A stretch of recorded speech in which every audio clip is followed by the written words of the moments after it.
I serve in no particular order. Well, I'm on the executive committee for Visit Florida. Visit Florida has a booth. I'm actually chairing the marketing committee this year. And thanks to Governor Rick Scott and the state legislature, more dollars have been appropriated to Visit Florida. I think it went from 35 million to 54 million and to $63 million. And the bulk of the incremental dollars going to international marketing. Get it? International. So I'm proud to be chair of that marketing committee. So that's Visit Florida.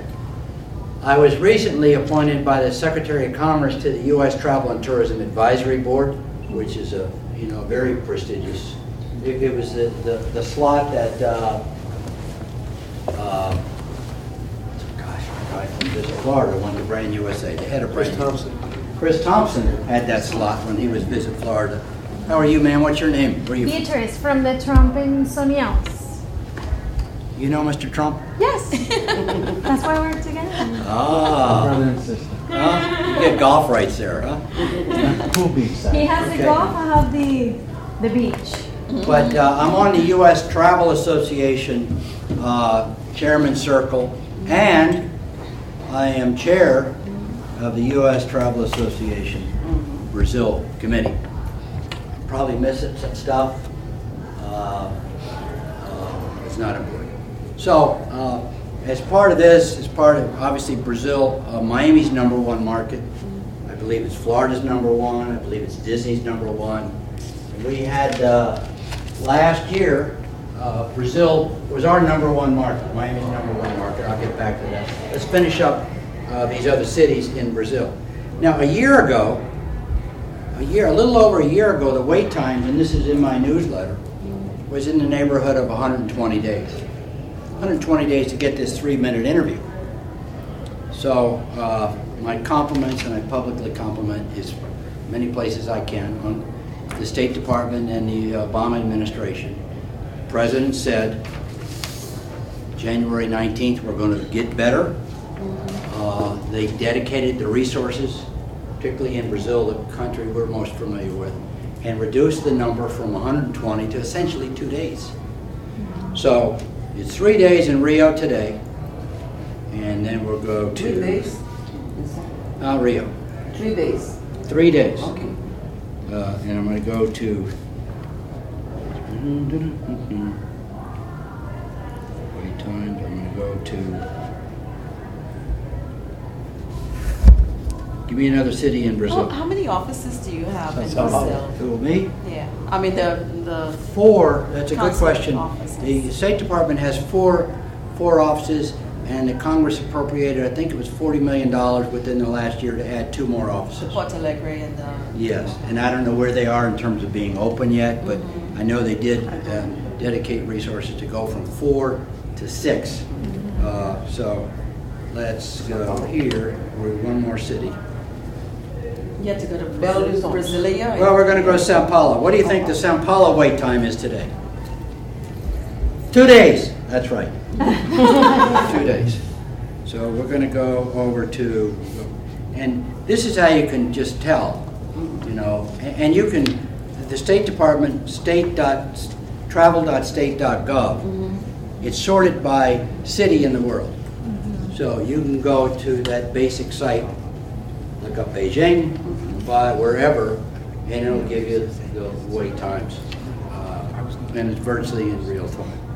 One more city. Belo Horizonte. They're not open there yet. They're not open no. yet. No. How about those are the Recife? two. Belo Porto Alegre Horizonte and Porto Alegre. How are about the Recife? two offices. That's right.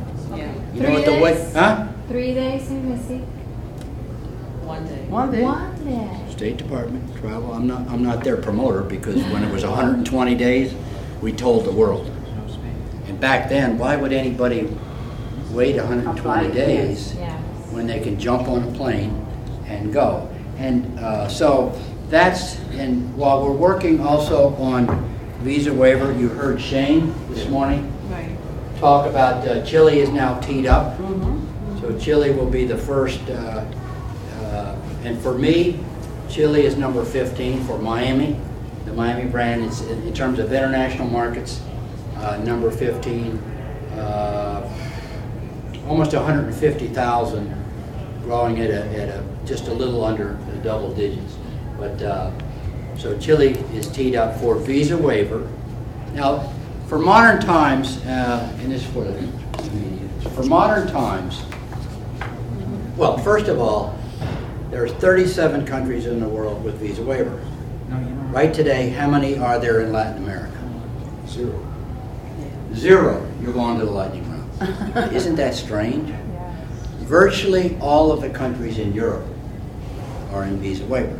Isn't that strange? Huh? That's strange. Huh? You know, I have a question. Are there any health requirements for entry into the United States? Health? Yeah. No? Or is the focus only on visas?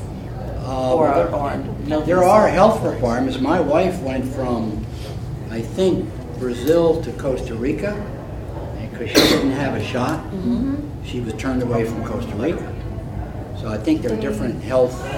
Well, I know to come outbound into Latin America and maybe the rest of the world, Yeah. like Africa and places for malaria and yellow Yeah, fever and stuff like malaria that. and- But I mean, for entry into the United States, does the U.S. government have any health requirements for entry into the U.S.? In Well- Venezuela, they do. Huh? In Venezuela, Yeah, to they go do. to To come Venezuela. here. Oh, to come here. You have to show Some shots. fever, whatever. fever. yellow Dengue? shot. Yes. Dengue fever?